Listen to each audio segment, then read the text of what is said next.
Hello everyone, how are you? So setup is ready. So today we will study about the force and its types. So force and its types पढ़ने जा रहे हैं आज हम. Force क्या होता है और उसके टाइप्स सारे पढ़ेंगे और उसके बीच में हम न्यूटन्स लॉज ऑफ मोशंस को भी डिस्कस कर लेंगे. So I think I am visible to everyone. Okay, so let's start. तो बेसिकली फोर्स होता क्या है इसको समझते हैं कि फोर्स होता क्या है और फोर्स के टाइप्स क्या है. सबसे पहले फोर्स पढ़ने से पहले हमें ये पता होना चाहिए कि रेस्ट क्या होता है और मोशन क्या होता है. ठीक है जी. रेस्ट और मोशन का मतलब क्या है. रेस्ट का मतलब क्या है, आप स्टैटिक हैं, आप एक जगह स्थिर हैं. रेस्ट का मतलब क्या है, आप स्टैटिक हैं, आप एक जगह स्थिर हैं. And what about motion. Motion का मतलब आप चल रहे हैं. But when we will discuss about the in term of physics, आप अगर किसी को ऐसे फिजिक्स में समझाना हो, मतलब इस ऐसे टर्मोलॉजी में समझाना हो, तो आप कैसे समझाएंगे. जैसे आपने टाइम के साथ अपनी पोजीशन को चेंज नहीं किया, इट मीन्स आप कहाँ पे हो, रेस्ट पे. जैसे आप अभी वीडियो देख रहे हो मेरी. जब आप मेरी वीडियो देख रहे हो तो आप कैसे देख रहे हो, बैठ के देख रहे हो या लेट के देख रहे हो. जैसे भी लेट रहे हो, जिस भी पोस्चर में आप देख रहे हो ना, ठीक है, उस पोस्चर में आप टाइम के साथ अपनी पोजीशन को चेंज कर रहे हो. नो, अगर आप नहीं कर रहे, it means you guys are in rest. But अगर आप टाइम के साथ अपने पोस्चर को चेंज कर रहे हो, फॉर एग्जाम्पल जैसे अभी मैं अभी यहाँ पे हूँ, ठीक है, इन a straight, in a centre. पर अगर अगर आप अभी आंखें बंद करी जाए आपकी, है ना, आप आंखें बंद कर लो 2 मिनट के लिए, तो देखो तो मेरी पोजीशन कैसे चेंज होगी, यहाँ पे टिल्ट हो जाएगा, है ना. अब आंखें खोल लीजिए. तो इसका मतलब क्या है, टाइम के साथ मेरी पोजीशन को चेंज हुआ. जैसे ये हाथ है, हाथ मेरा यहाँ पे है और ये हाथ मेरा सेंटर में है. पर अगर मैं टाइम के साथ इसकी पोजीशन को देखूं तो टाइम के साथ इसकी पोजीशन क्या हो रही है, चेंज हो रही है. ये पहले सेंटर में है और सेंटर के बाद यहाँ पे आ गया. ठीक है. तो टाइम के साथ जब इसकी पोजीशन चेंज हो रही है, it means my hand is in motion. इसका मतलब मेरा हाथ क्या है, मोशन में है. तो बेसिकली फोर्स चैप्टर पढ़ने से पहले हमें रेस्ट और मोशन के बारे में कुछ पता होना चाहिए. सो बेसिकली पहले पढ़ लेते हैं वो क्या होता है फोर्स. फोर्स का मतलब क्या है, पुश और पुल. पुश और पुल पढ़ने से पहले एक स्लाइड देख लेते हैं. स्लाइड में देख, खाली slide. Yes, here I can write. Yes, okay. तो बेसिकली फोर्स क्या है, जैसे अभी रेस्ट और मोशन आई थॉट क्लियर है, आई होप क्लियर है. जैसे मान लो ये चुन्नू है और चुन्नू इस टाइम पे आपकी तरह फोन चला रहा है. ठीक है, आपकी तरह फोन चला रहा है, मेरी क्लास देख रहा है. ठीक है, चुन्नू आपकी तरह आपकी तरह मेरी क्लास देख रहा है और टाइम के साथ अपनी पोजीशन चेंज नहीं कर रहा. इट मीन्स ये क्या है, रेस्ट में. और इस तरफ इसका कोई फ्रेंड है और ये टाइम के साथ अपनी पोजीशन को चेंज कर रहा है. कभी दौड़ते हुए क्लास लगा रहा है ना, दौड़ते हुए क्लास लगा रहा है. इट मीन्स ये क्या है, ये क्या है, मोशन में. मोशन में, ठीक है. और ये क्या है, इन रेस्ट. ठीक है, ये क्या है, रेस्ट में. सो आई होप ये सब फंडामेंटल क्लियर हो गए होंगे. अब ये फंडामेंटल अब सभी को क्लियर होंगे. इसके अलावा हम फोर्स को समझते हैं. फोर्स क्या होता है, फोर्स का मतलब है, फोर्स मीन्स अगर हम समझने की कोशिश करें, फोर्स का मतलब है पुश और पुल. लाइक आप यहाँ पे इस स्लाइड में समझने की कोशिश करिए. फोर्स का मतलब क्या है, पुश और पुल. अब पुश भी अलग मतलब है और पुल का मतलब भी अलग है. अगर मैं पुश का मतलब समझने की कोशिश करूँ, पुश मतलब किसी चीज़ को धक्का लगाना. पुश का मतलब क्या है, किसी चीज़ को धक्का लगाना. जैसे यहाँ पे ये इधर वाली साइड फोर्स एक्सर्ट कर रहा है. ये फोर्स क्या कर रहा है, इधर वाली साइड एक्सर्ट कर रहा है. ये इस साइड एक्सर्ट कर रहा है फोर्स, है. ये इस साइड फोर्स एक्सर्ट कर रहा है. पर पुल का मतलब क्या है, पुल का मतलब अपनी तरफ खींचना. फॉर एग्जाम्पल मेरे पास ये की है और ये की किसी ने पकड़ी हुई है. लेट इट बी कंसिडर ये की किसी और ने भी पकड़ी हुई है, तो हम ऐसे खींच रहे हैं एक दूसरे को. बेस्ट एग्जाम्पल इसके क्या हो सकते हैं, tug of war. Tug of war तो सभी खेलते हैं ना, रस्सा कसी का खेल. तो रस्सा कसी के खेल में होता क्या है, एक बंदा इधर से खींचता है और दूसरा बंदा दूसरी तरफ से खींचता है. इसका मतलब तो ये हुआ ना. तो वही क्या है, वो क्या है, पुल. वो क्या है, पुल. पुल का मतलब जैसे यहाँ पे ये क्या रहा है, डोर को धक्का दे रहा है. ये क्या कर रहा है, डोर को धक्का दे रहा है. इट मीन्स ये क्या है, पुल है. ये क्या है, पुल है. तो आई होप यहाँ तक तो सभी को क्लियर हो गया होगा कि फोर्स क्या है. फोर्स का मतलब क्या होगा कि पुश भी हो सकता है और पुल भी हो सकता है. पुश और पुल क्या है, फोर्स है. ठीक है, फोर्स की एक 2 नंबर की डेफिनेशन हो सकती है. मैक्स टू मैक्स पता क्या होता है, मतलब 1 नंबर की डेफिनेशन ये आएगी. ज़्यादा नंबर की डेफिनेशन फोर्स की नहीं पूछने वाला कोई भी, बिकॉज दे ऑल नोज कि फोर्स की डेफिनेशन सभी को आती है, पुश और पुल. इसके अलावा भी कुछ, इसके अलावा ये आ सकता है कि फोर्स का यूनिट क्या है, फोर्स को किसने डिफाइन किया था. जैसे मैंने बोला स्टार्टिंग में, मैं न्यूटन्स लॉस ऑफ मोशन भी पढ़ा दूंगी। तो फोर्स किसने किया, यहाँ से आपको गेस वर्क हो गया होगा कि न्यूटन ने, ठीक है। आइजैक न्यूटन था बंदे का पूरा नाम, आइजैक न्यूटन साइंटिस्ट का नाम था। तो आइजैक न्यूटन ने क्या किया था, फोर्स को किया था यहाँ पे, या ओरिजिन ऑफ फोर्स। ये ओरिजिन ऑफ फोर्स में ये बता रहा है कि दो बॉडीज के बीच में इंट्रैक्शन के कारण फोर्स डेवलप होती है, वो अलग सिस्टम हो गया, वो ग्रेविटेशन वाला सिस्टम हो गया। बट अगर मैं बात करूं कि किसने किया था, तो न्यूटन ने। तो साइंटिस्ट कौन थे इसके, न्यूटन थे साइंटिस्ट। तो अगर साइंटिस्ट इसके न्यूटन थे, जैसे मान लो आज कल को आप लोगों में से कोई चल के कोई चीज़ को ड्राइव कर दे, तो फिर क्या होगा, आपके नाम से ही वो चीज़ बन जाएगी ना। तो फिर इसका मतलब क्या हुआ, अगर आप में से कोई फोर्स को ड्राइव करता, आज तक फोर्स ना पता होती कि फोर्स होती क्या है, कोई किसी को पता ना होता, पर आप चलकर बताते कि फोर्स का मतलब क्या है, तो आपके नाम पर, जैसे कोई रिया नाम की लड़की बता देती तो उसके यूनिट रिया हो जाते, कोई शुभम नाम का लड़का बता देता तो उसके यूनिट शुभम हो जाते। बट किसी ने नहीं किया, वो पहले कर चुके हैं, तो न्यूटन ने कर दिया। तो न्यूटन क्या हो जाएंगे, न्यूटन इसके क्या हो जाएंगे, Newton is a unit of force. Okay, so force की यूनिट क्या है, इसकी एब्रीविएशन क्या है, न्यूटन की कैपिटल एन से लिखेंगे, ठीक है। ये लिख क्यों नहीं पा रहा, ये pen is not working right here, कोई बात नहीं, हम कर लेंगे मैनेज। सो न्यूटन इसकी यूनिट है, ठीक है। ओके, बीच बीच में कुछ हो जाता है इसको, ये न्यूटन इसके क्या है, यूनिट है फोर्स की यूनिट क्या है, न्यूटन। और यहाँ पे तुम्हें दिखाई दे रहा होगा केजी मीटर पर सेकेंड स्क्वायर। पर सेकेंड मतलब जो डिवाइड में होता है ना, जो डिवाइड में होता है, मैं बताती हूँ कैसे, इसको कैसे निकालना होता है। आई शो यू इसको कैसे पता करना होता है। एक खाली स्लाइड मिल जाती तो पता कर देती। देखो, जो केजी मीटर पर स्क्वायर है ना, वो उसने यूनिट कैसे निकाले वो मैं बताती हूँ एक बार, ठीक है। जो केजी मीटर पर स्क्वायर है, मीटर बोल रही हूँ, मीटर पर स्क्वायर है। देखिए फोर्स है ना, फोर्स का फॉर्मूला होता है F equals to m1 m2 बटे r का स्क्वायर, ठीक है। m1 m2 by r square. और F का फोर्स का फॉर्मूला ये हो गया F equals to m1 m2 by r square, ठीक है। इसको रब कर देती है, थोड़ा टेक्निकल ग्लिच आ रहा है भाई, so you guys will understand. अब थोड़ा क्लियर से लिख लेती हूँ मैं। फोर्स क्या है, m1 m2 divide by r का स्क्वायर। अब देखो, अगर आप ध्यान से देखने की कोशिश की जाए, फोर्स का यूनिट क्या है, फोर्स का फॉर्मूला क्या है, m1 m2 by r square. F equals to m1 m2 upon r square. अब मास का यूनिट क्या होता है, मास का यूनिट केजी होता है, मास का यूनिट क्या होता है, केजी होता है। तो दो बार मास लिखा हुआ है, यहाँ पे दो बार मास लिखा हुआ है ना, यहाँ पे दो बार मास लिखा हुआ है, तो दो बार मास मतलब केजी का स्क्वायर हो जाएगा, केजी का स्क्वायर हो जाएगा। और आर स्क्वायर का मतलब क्या होगा, आर का मतलब है डिस्टेंस बिटवीन टू ऑब्जेक्ट। जैसे ये ऑब्जेक्ट है, ये मास है पहला मास, और ये दूसरा मास है, दो मासेस के बीच में जो डिस्टेंस है उसको क्या कहेंगे, आर। और डिस्टेंस को मेजर करने का फॉर्मूला, कोई सेंटीमीटर बोल रहा है, कोई मीटर बोल रहा है। देखो भाई, सेंटीमीटर और मीटर का मतलब क्या है, centimetre is a CGS unit, centimetre is a CGS unit, ठीक है। और ऐसा यूनिट जो है उसका मीटर है, ऐसा यूनिट क्या है, मीटर है। इट मीन्स यहाँ पे क्या आ जाएगा, मीटर आ जाएगा, केजी। और डिवाइड में है, इसलिए डिवाइड को क्या बोलते हैं, पर, केजी पर मीटर स्क्वायर। आई होप यहाँ से क्लियर हो जाएगा।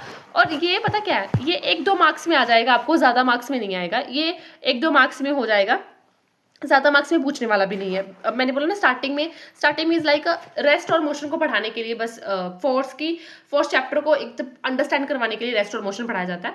वो उसका कोई उसके साथ चैप्टर के साथ लिंक नहीं है, मतलब पेपर में आ जाए इसका कुछ वो नहीं है। फोर्स की डेफिनेशन आपको 1 मार्क्स में आ जाती है, और जब आपको फोर्स की डेफिनेशन आएंगी, you have to write down the abbreviation of the force, कि फोर्स को कैसे लिखते हैं, कैपिटल F से लिखते हैं, एंड यूनिट्स कैसे लिखते हैं, कैपिटल N से लिखते हैं। और इसका अनदर यूनिट क्या हो जाएगा, केजी पर metre square. Okay, so 1 marks question is ready here. तो नेक्स्ट अगर हम देखें, यहाँ से नेक्स्ट हम न्यूटोनियन फिजिक्स की तरफ बढ़ेंगे। देखिए ये चैप्टर जो है ना, अगर मैं देखूँ ये 9th क्लास में भी पढ़ाया जाता है, 9th क्लास में भी पढ़ते हैं हम, ये 11th में भी पढ़ते हैं। And if you guys are preparing for the competitive exam, तो वहाँ पे भी इसका साइंस पोर्शन में तो आएगा। मतलब ये कहीं पे भी आपका पीछे छोड़ने वाला नहीं है, मतलब कहीं आपका पीछे छोड़ेगा नहीं। तो यही यहाँ पे आप अपने बेसिक्स जो है वो स्ट्रॉन्ग कर लीजिए। तो यहाँ पे इतना तो कवर हो गया। अब बारी आती है न्यूटन के लॉ की। तो जैसे न्यूटन ने बताया, न्यूटन ने ग्रेविटी का बताया, ग्रेविटेशनल फोर्स का बताया, उसी तरह न्यूटन ने क्या बताया, न्यूटन ने लॉज ऑफ मोशन दिए। कितने लॉज ऑफ मोशन दिए? 3 लॉज ऑफ मोशन दिए। Newton first law, Newton second law and Newton third law. ठीक है, जब हम 11th क्लास में पढ़ते हैं ना, तो ये 3 लॉ पे ही चैप्टर है पूरा, लॉज ऑफ मोशन। मतलब आप इन 3 लॉज को ना बिल्कुल इन डेप्थ में पढ़ते हो। But when you guys are studying the class 9th, और क्लास 9th में आपको बेसिक पढ़ाया जाता है कि फोर्स के टाइप्स क्या है, जो आज हम पढ़ेंगे। न्यूटन लॉस क्या है सभी, वो भी हम पढ़ेंगे। और आगे चल के क्या, आगे नेक्स्ट लेवल क्या होता है, प्रो लेवल का भी पढ़ना है ना, वो भी पढ़ेंगे। तो स्टार्ट करते हैं न्यूटन फर्स्ट लॉ से। न्यूटन के फर्स्ट नियम को, जहाँ न्यूटन के फर्स्ट लॉ को क्या कहते हैं, न्यूटन के फर्स्ट लॉ को क्या बोलते हैं हम, लॉ ऑफ इनर्शिया भी बोल देते हैं। अब इनर्शिया का मतलब क्या है, सबसे पहले हम इनर्शिया का मतलब समझ लेते हैं कि इनर्शिया मतलब क्या है। इनर्शिया मतलब भी आपने पहली बार सुना होगा कि इनर्शिया होता क्या है। देखो इनर्शिया मतलब होता क्या है, इनर्शिया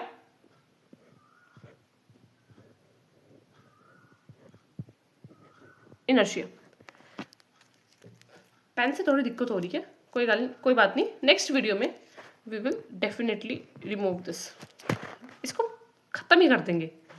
इनर्शिया होता क्या, देखो जैसे मान लो ये एक लड़की है, इसकी सुंदर सुंदर चोटियाँ, कितनी अच्छी चोटी, और ये ऐसे बैठी हुई खड़ी हुई है किसी स्टैंड पे। ठीक है, और यहाँ पे ही देखो ये एक लड़का है, इसके सुंदर सुंदर बाल हैं, और ये स्केटिंग बोर्ड चला रहा है। लग तो नहीं रहा किसी शक्ल से स्केटिंग बोर्ड, पर फिर भी मान लीजिए। ठीक है, अब हो क्या रहा है बेसिकली, जैसे ये लड़की है, ये बैठी हुई है स्टैंड पे खड़ी हुई है, और ये स्केट बोर्ड चला रहा है। अब इनर्शिया क्या बोलता है, इनर्शिया को हिंदी में कहते हैं, अगर हिंदी वाले कोई बच्चे हैं तो उसको कहते हैं जड़त्व। ठीक है, अगर कोई बॉडी रेस्ट में है तो वो रेस्ट में ही रहेगी, अगर कोई बॉडी मोशन में है तो वो मोशन में ही रहेगी। कोई भी बॉडी अपनी पोजीशन नहीं चेंज करेगी with respect to time. Time का मतलब प्रेफरेंस बताया ना, रेफरेंस रेस्ट और मोशन में, कि with respect to time position change हो जाए तो सब कुछ change, with respect to time position change हो जाए, इसमें इट मीन्स वो मोशन में चला गया, और अगर नहीं चेंज हुई इट मीन्स वो अभी भी रेस्ट में है। ठीक है, तो आ जाते हैं फिर से लॉ पर चल के, कि अगर कोई बॉडी अपना with respect to time position change नहीं करना चाहती, अगर वो रेस्ट में है तो रेस्ट में रहना चाहती है, अगर वो मोशन में है तो मोशन में ही रहेगी, जब तक उसके ऊपर कोई एक्सटर्नल फोर्स ना अप्लाई करे। अब जैसे ये लड़की है, बैठी हुई है आराम से, खड़ी हुई है आराम से, है ना, जब तक इसके कोई फ्रेंड पीछे से आके इसको धक्का ना दे, और धक्का क्या था, पुश या pull, yes definitely it is a push. देखिए ये देखो, इट इज अ पुश, किसी चीज को धक्का देना है ना, किसी चीज को धक्का देना इज अ पुश। अगर आप ध्यान से देखिए, किसी चीज को धक्का दे रहे हैं हम, जैसे यहाँ पे मैंने बताया, ये धक्का दे रहा है किसी चीज को, इधर को धक्का दे रहा है, तो ये क्या है, पुश है। और पहले बता चुकी हूं मैं कि पुल क्या है, पुल का मतलब है खींचना, किसी चीज को खींचना, ऐसे टग ऑफ वॉर में जैसे खींचते हैं। ठीक है, तो यहां से चीजें होंगी क्लियर। तो इट मीन्स इतना तो आपको फर्स्ट लॉ में क्लियर हो गया कि न्यूटन का फर्स्ट लॉ क्या बोलता है, a body will remain at a state of rest और motion until any external force apply on it. यहां से पूरा क्लियर हो गया। ठीक है, अब उसके बाद मोमेंटम, यहाँ पे मोमेंटम शब्द भी लिखा हुआ है, मोमेंटम समझ लेते हैं। मोमेंटम क्या बोल रहा है ये, अरे मोमेंटम बहुत इजी है। मोमेंटम क्या है, मोमेंटम देखो, the product of velocity and mass into velocity क्या है, मोमेंटम। मोमेंटम क्यों पढ़ा रही हूं मैं, मोमेंटम आएगा अभी सेकंड लॉ में, फर्स्ट लॉ इतना, हाँ बस इतना ही है फर्स्ट लॉ। फर्स्ट लॉ पता कितना है, ये देखो, अगर बॉडी रेस्ट में तो रेस्ट में रहेगी, अगर बॉडी मोशन में है मोशन में रहेगी, जब तक कोई एक्सटर्नल फोर्स ना अप्लाई कर रहा हो। अब जैसे देखो मेरे पास ये फोन है, फोन यहाँ पे पड़ रहा है, रेस्ट पे है, जब तक मैं इसको पीछे धकेल कर पीछे ना ले जाऊं, ये नहीं चेंज करेगा पोजीशन। अब इसके बहुत सारी एग्जांपल्स हो सकती हैं, इसकी एप्लीकेशन आती है, एप्लीकेशन बेस्ड है। जैसे बुक्स हैं, कितनी सारी ऐसे बुक्स आप रख दो, ऐसे एक के ऊपर एक, एक के ऊपर एक, एक के ऊपर एक, और उन सभी बुक्स के बीच में कहीं ना आप कपड़ा फंसा दीजिए, और अचानक से कपड़े को खींचो, बुक्स बिल्कुल भी नहीं हिलेंगी। क्यों नहीं हिलेंगी, हिलनी तो चाहिए ना बुक्स, पर बुक्स हिलेंगी नहीं। क्यों नहीं हिलेंगी? देखो बुक्स क्या कहती है, बुक्स कहती है कि हम रेस्ट में हैं तो रेस्ट में रहेंगे, और कपड़ा बोल रहा है मैं मोशन में हूँ, मोशन में रहूंगा, जब तक कोई एक्सटर्नल फोर्स अप्लाई ना कर रहा हो। अब कपड़ा पहले रेस्ट में था, जब उसको ऐसे खींचा तो क्या आ गया? मोशन में आ गया। उसने अपनी पोजीशन भी चेंज कर ली और स्टेट भी चेंज कर ली। पोजीशन कैसे चेंज की? पहले कहाँ था? पहले दो कॉपीज के बीच में था, दो कॉपीज के बीच में था ना, ऐसे दो कॉपीज के बीच में था। और जब उसको ऐसे खींचा, जब उसको ऐसे खींचा तो क्या हुआ? उसने अपनी पोजीशन तो चेंज की, बाहर आ गया, पोजीशन चेंज की, और अपनी स्टेट, स्टेट मतलब रेस्ट में था पहले, और फिर क्या हो गया? मोशन में आ गया। और इसी तरीके से बहुत सारी एप्लीकेशंस है इसकी। जैसे आप घुड़सवारी कर रहे हो ना, हॉर्स राइडिंग कर रहे हो, हॉर्स राइडिंग करते करते अचानक झटका लगे तो आप किस तरफ जाओगे? लेट मी कंसिडर, आप अपने दिमाग में सोचो क्या होगा। ऐसे हॉर्स राइडिंग कर रहे हो, ऐसे ऐसे कर रहे हो horse riding, and it's very pleasure moment for you. तो क्या होगा मैम? अचानक ना जर्क लगेगा आगे को। और कुछ बच्चे सोच रहे होंगे बस में भी तो ऐसे होता है ना, ऐसे होता है ना। तो वही है कि बस आपकी क्या है, बस में आप किस स्टेट पे हो? रेस्ट में। डेफिनेटली आप किस में हो? रेस्ट में। और बस किस में चल रही है? वेरी गुड, सोचो। यस, बस किस में है? बस मोशन में है, बस मोशन में है, but you are inside the bus, and if you are inside the bus you guys are in rest. तो फिर क्या है? जब बस क्या है? मोशन में, आप उसके अंदर क्या हो? आप उसके अंदर रेस्ट में। और जब बस वाला अचानक से ब्रेक लगाता है तो क्या होता है? आप रेस्ट में ही रहना चाहते हो, बट फिर आपका और बस का स्टेट का कोलैप्स होता है। वो रेस्ट, वो मोशन में है, फिर आपकी स्टेट जो है वो मोशन में आने की कोशिश करती है, and that's why it will be a jerk, वो भी आगे की डायरेक्शन को। ठीक है। और जैसे इसकी एक और एक एप्लीकेशन पढ़ते हैं, उसके बाद फिर नेक्स्ट वीक कैरी ऑन करना है। एक एप्लीकेशन इसकी हो जाएगी जैसे, हाँ, शेकिंग अ ट्रीज। कोई भी अपने पेड़ को हिलाया ही होगा, और उसके जो राइप फ्रूट होते हैं ना, पके हुए फ्रूट होते हैं, जैसे आम का पेड़ ले लो, वो नीचे आ जाते हैं। कैसे? क्योंकि वो पहले क्या थे? रेस्ट में। और जब आप पेड़ को हिला रहे हो वो किस में आ गए? मोशन में। वो अपनी स्टेट नहीं चेंज कर पाते, इस कारण कोलैप्स के कारण वो क्या, नीचे गिर जाते हैं। ठीक है। सो आई होप कि यहाँ तक तो सभी को क्लियर हो गया होगा। अगर नहीं हुआ तो you guys can comment on a comment section. And next law is law of second law. ठीक है। तो नेक्स्ट लॉ क्या है? Second law. और सेकेंड लॉ में क्या है? मोमेंटम चाहिए आपको। इसकी ना डेरिवेशन जो है ना आपको आती है, बट इन क्लास 11th में आती है भाई इसकी डेरिवेशन। देखो सेकेंड लॉ क्या है? Basically F equals to M A. अगर मैं सिंपल बात बोलूँ ना, F equals to M A क्या है? Second law. सेकेंड लॉ क्या है? F equals to M A, mass into acceleration. But ये पूरी कहानी चलती है मोमेंटम पे। और जब इस सेकेंड लॉ को पढ़ते हैं ना, यहाँ पे कंजर्वेशन ऑफ मोमेंटम भी पढ़ने पड़ता है। अरे टेंशन मत लो, सब कुछ क्लियर होगा। Conservation of momentum, mass, acceleration भी क्लियर हो जाएगी, everything will be clear. Acceleration आप लोगों ने पिछले चैप्टर में पढ़ा होगा, जब आप लोगों ने काइनेमेटिक्स की इक्वेशन पढ़ी है। अगर नहीं पढ़ा कोई बात नहीं, एक्सेलरेशन को बता देती हूँ। एक्सेलरेशन का मतलब क्या होता है? Rate of change of velocity per unit time is known as acceleration.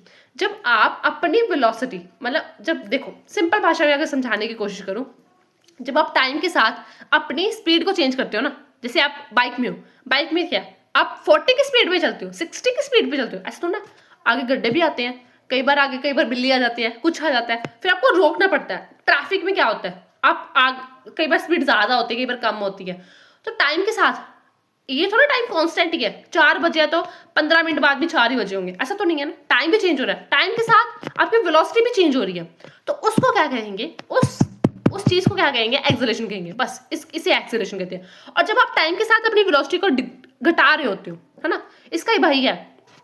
जैसे ट्रैफिक में आपकी स्पीड बढ़ती है या घटती है? सिंपल सी बात है, सोचो। हाँ ऑब्वियस है ना। आप बोल रहे हो मैम इट्स वेरी ऑब्वियस, हमारी स्पीड घटती है, बढ़ती कैसे होगी? ट्रैफिक में आपको पता ही कितनी ट्रैफिक होती है, और यहाँ पे इसका दिल्ली का जाम तो वैसे भी है ना। तो यू थिंक लाइक कि ट्रैफिक में आपकी स्पीड क्या है? हमेशा डिक्रीज होती है। ट्रैफिक में स्पीड क्या होती है? डिक्रीज होती है। तो जब ट्रैफिक में आपकी स्पीड डिक्रीज हो रही होती है ना, इट मीन्स क्या हो रहा है?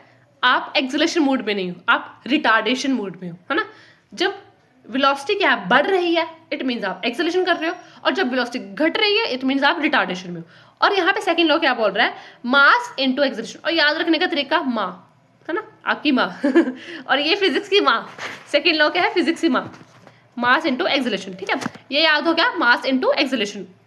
अब ये डिराइव कैसे हुआ, जो सेकेंड लॉ है ना, सेकेंड लॉ का फॉर्मूला है ना, rate of change of momentum per unit time is known as is equals to force, है ना। फोर्स किसके बराबर है, इसका ना एक डेरिवेशन बनती है कि force is directly proportional to the rate of change of momentum. Momentum को ना पी से डिनोट करते हैं, मोमेंटम को किससे डिनोट करते हैं, पी से डिनोट करते हैं। अरे ये रिमूव पता नहीं कैसे हो जाता है,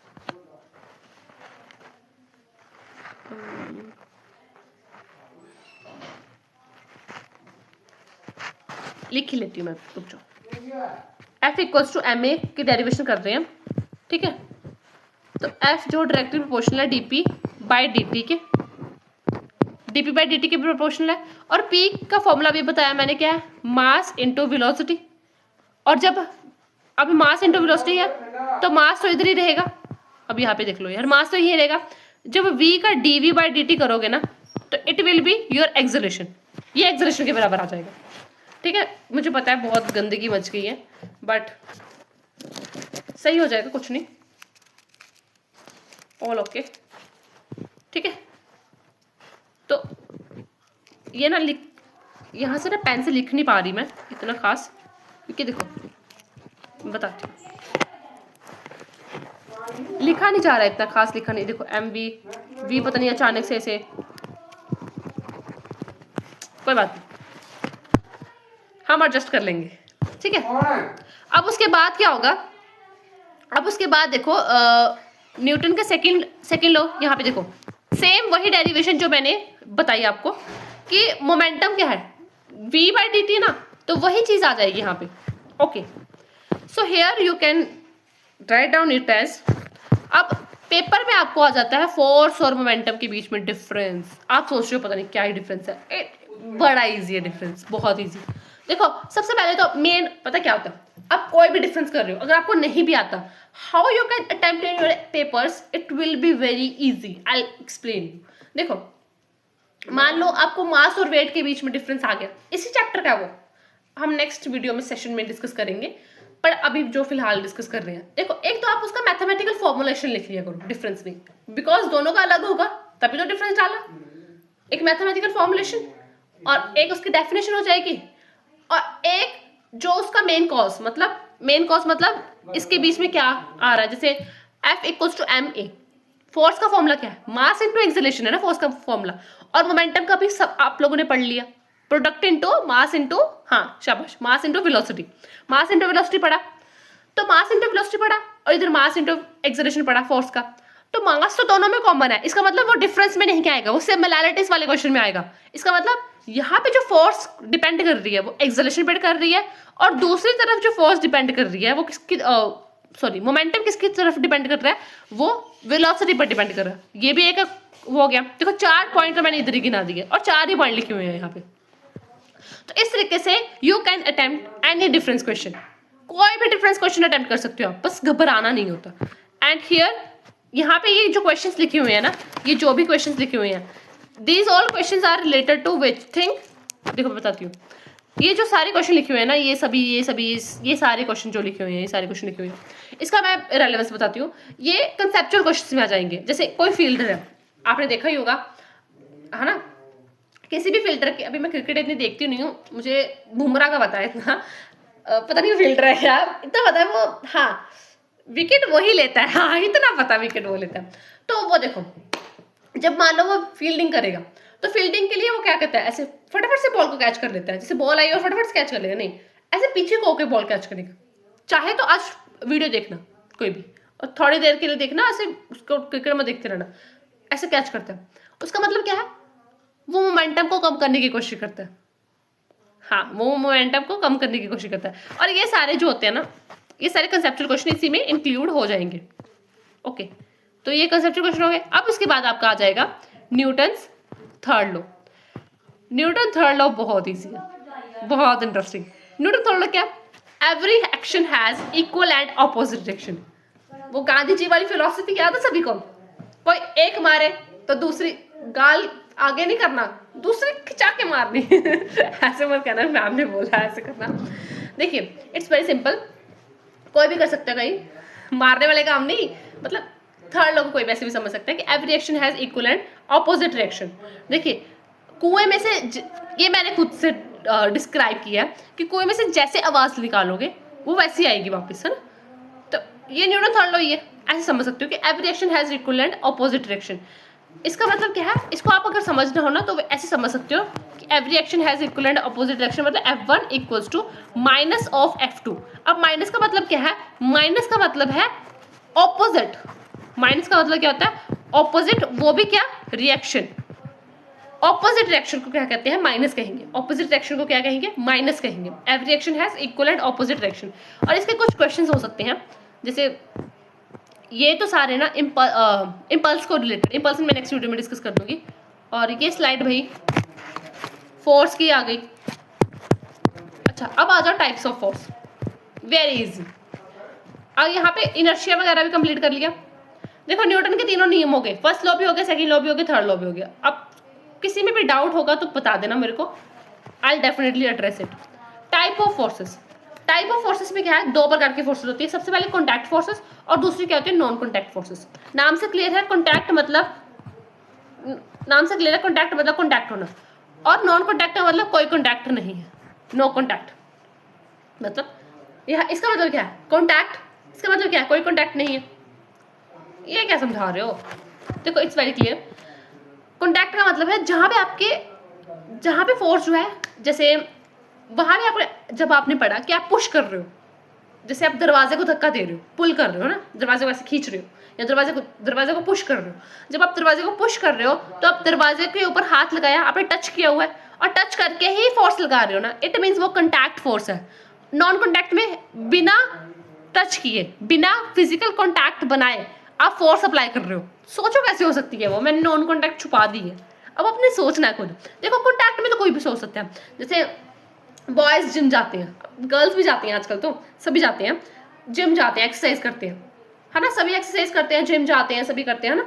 तो अगर आप देखिए कि गर्ल्स या बॉयज जिम जाते हैं तो मसल्स वगैरह बिल्डअप करने के लिए, तो जब आप ऐसे फोर्स लगाते हो अपने हाथों पे, मसल्स के ऊपर फोर्स लगता है, और that force is a muscular force, that force is a muscular force. अगर दूसरी फोर्स की बात करें, फ्रिक्शनल फोर्स की, फ्रिक्शनल फोर्स फ्रिक्शन तीन प्रकार की होती है, स्टैटिक, रोलिंग, स्लाइडिंग।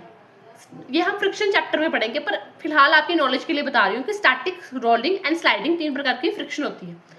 अब देखिए फ्रिक्शन में क्या है, फ्रिक्शन में जैसे ये क्या है, ये क्या है, ये क्या है, ये क्या है, माउस, ठीक है, ये माउस है मेरे पास। अब माउस जैसे मान लो ये एयरबड्स की ना, ये आगे को जा रहा है और फ्रिक्शन इसके जस्ट ऑपोजिट लगेगी, कॉन्टैक्ट के कारण लग रही है ना, ये आगे को जा रहा है और फ्रिक्शन जस्ट इसकी क्या लग रही है, ऑपोजिट लग रही है। तो इसका मतलब फ्रिक्शन भी क्या है, कॉन्टैक्ट फोर्स है ना। और उसके बाद टेंशन, टेंशन का मतलब क्या है, वो टेंशन नहीं जो आपको पेपर्स के टाइम पे होती है, ऐसे वैसे होती रहती है, नहीं, वो वाली टेंशन की बात ही नहीं हो रही यहाँ पे। टेंशन का मतलब क्या है, टेंशन का मतलब है जैसे स्ट्रिंग, ये आपको 11th क्लास में पढ़ेंगे, Hooke's law of elasticity. Elasticity में होता है ये, जैसे आप रबड़ को स्ट्रेच करो, उसमें टेंशन क्रिएट हो जाएगी। टेंशन का मतलब स्ट्रेस नहीं होता, टेंशन का मतलब स्ट्रेस ही होता है बेसिकली। जो फिजिक्स है ना, फिजिक्स में हम टेंशन को स्ट्रेस भी बोलते हैं, स्ट्रेस, और स्ट्रेस का मतलब होता है खिंचाव, तनाव, खिंचाव या तनाव, है ना। और इसका हुक्स लॉ ऑफ इलास्टिसिटी का होता है स्ट्रेस अपॉन स्ट्रेन, आगे चल के पढ़ेंगे हम, ये इसका इतना वो नहीं है, मतलब यहाँ पे आपको ब्रॉड, इसकी ब्रॉड ब्रांचेस डिस्कस करती हैं, बट फिलहाल आपको मस्कुलर, फ्रिक्शनल, ये वाली ही पढ़नी है। नॉर्मल फोर्स, नॉर्मल जो परपेंडिकुलर फोर्स लगती है और वो भी टच के कारण ही लगेगी perpendicular force. And spring force, spring force क्या है, वही हुक्स लॉ ऑफ इलास्टिसिटी और टेंशन में यही इंक्लूडेड हो जाएंगी। अरे शुक्र है नॉन कॉन्टैक्ट वाला पेज नहीं दिखा। अब नॉन कॉन्टैक्ट सोचो, ये सभी तो हो गई कि जहाँ पे कॉन्टैक्ट की जरूरत पड़ेगी, है ना, जहाँ पे मतलब दिल से बंदी एक दौड़, है ना, वो है, वो सिस्टम है। पर नॉन कॉन्टैक्ट का मतलब क्या है, जहाँ पे कोई जुड़ाव नहीं है, कोई लगाव नहीं है, बस ऐसा ही फोर्स लग रही है। कैसे लग रही है, हम सभी ने ये सब एक्सपेरिमेंट कर रखा होगा, सोचने की बात है, बस सोचना पड़ेगा, बाकी और कुछ नहीं है, सोचना पड़ेगा बस। या डेफिनेटली किसी ने तो सोचा, देखो आई होप किसी ने सोच लिया होगा, मैग्नेटिक फोर्स, एक आयरन नेल पड़ा हुआ है, ठीक है, एक आयरन नेल पड़ा हुआ और आयरन नेल को आप पिक कर रहे हो बिना किसी कॉन्टैक्ट के, what is this? This is a non contact force ना। तो यहाँ पे देखिए मैग्नेटिक, इलेक्ट्रोस्टैटिक क्या है? दो इलेक्ट्रॉन्स के बीच की फोर्स, दैट इज इलेक्ट्रोस्टैटिक। ये आप अभी नहीं पढ़ रहे। If you are in class 9 then you are not studying it, but आगे चल के क्लास 11th में आप डेफिनेटली इसको पढ़ोगे, और क्लास 12th में तो इसका फर्स्ट चैप्टर ही है, इलेक्ट्रोस्टैटिक फोर्स, पहला चैप्टर इसका है। और ग्रेविटेशनल फोर्स, ग्रेविटेशनल फोर्स का मतलब तो बड़े बड़े मासेस के बीच में फोर्स, मेरे बीच में, और अगर मेरे सामने कोई बंदा बैठा हुआ है, कोई है ना, जैसे मेरी मम्मा बैठे हुए हैं मेरे सामने, तो उनके बीच में भी फोर्स लग रही है ग्रेविटेशनल। तो हम क्वेश्चन ये आता है, हम चिपक क्यों नहीं रहे आपस में? जैसे आप दो फ्रेंड्स मेरी क्लास लगा रहे हो आपस में बैठ के, तो आप आपस में से बिल्कुल चिपक क्यों नहीं गई? क्यों नहीं? क्योंकि ये फोर्स बहुत ही निग्लिजिबल अमाउंट में होती है, बहुत थोड़े अमाउंट में होती है, 10 की पावर माइनस में होगी।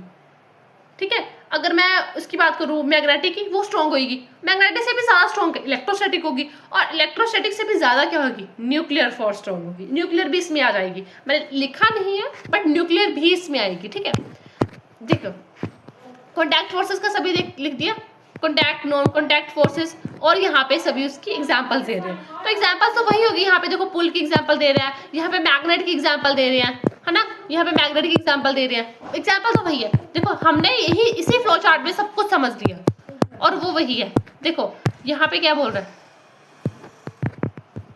देखो ये क्या आप सोच रहे होंगे इसको तो टच नहीं किया, बट जब वो खींच रहा है इसको, जब वो पुश कर रहा है, तो उसके मसल्स यूज हो रहे हैं, एंड मसल्स डेफिनेटली इसके साथ कॉन्टैक्ट में आ रहे हैं, तो ये सोचना पड़ेगा ना।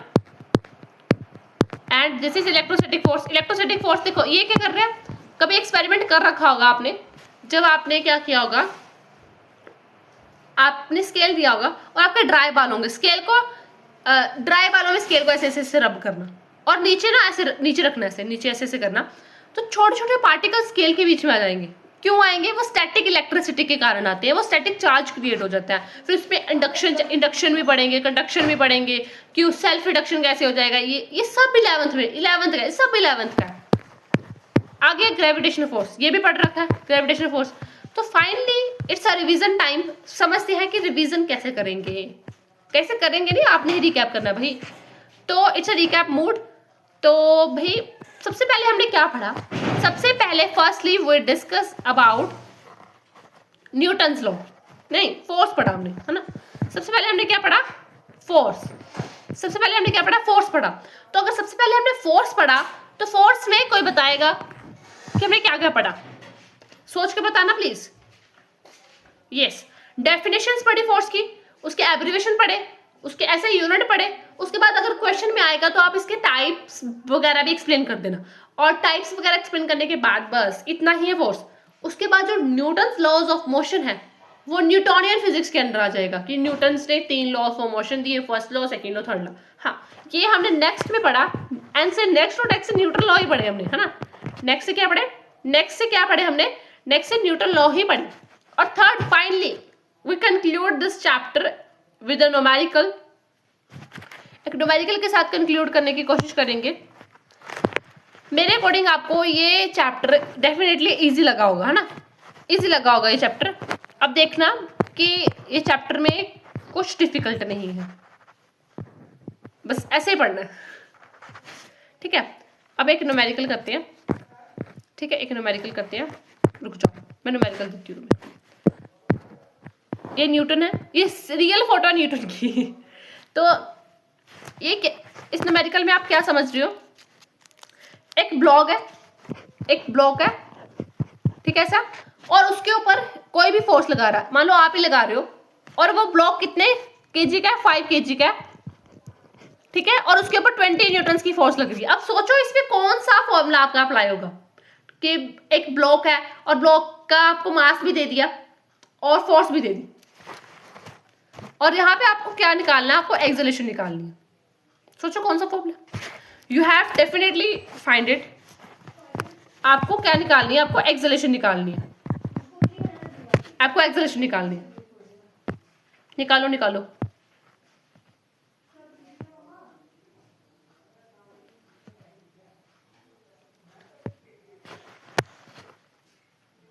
यस, तो जिन बच्चों ने भी एक्सेलरेशन निकाल ली है, उनके लिए डेफिनेटली क्लैपिंग है।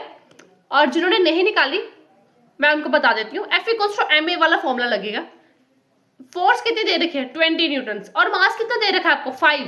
20 equals to 5 multiply by a और 5 इधर आ जाएगा। अरे कराना ही पड़ेगा मेरे को लगता है। और ऐसा एक और न्यूमेरिकल दूंगी मैं आपको होमवर्क के लिए, आपको होमवर्क करके आना पड़ेगा, ठीक है। देखो 20 इधर लिखा, 20 इधर लिखा,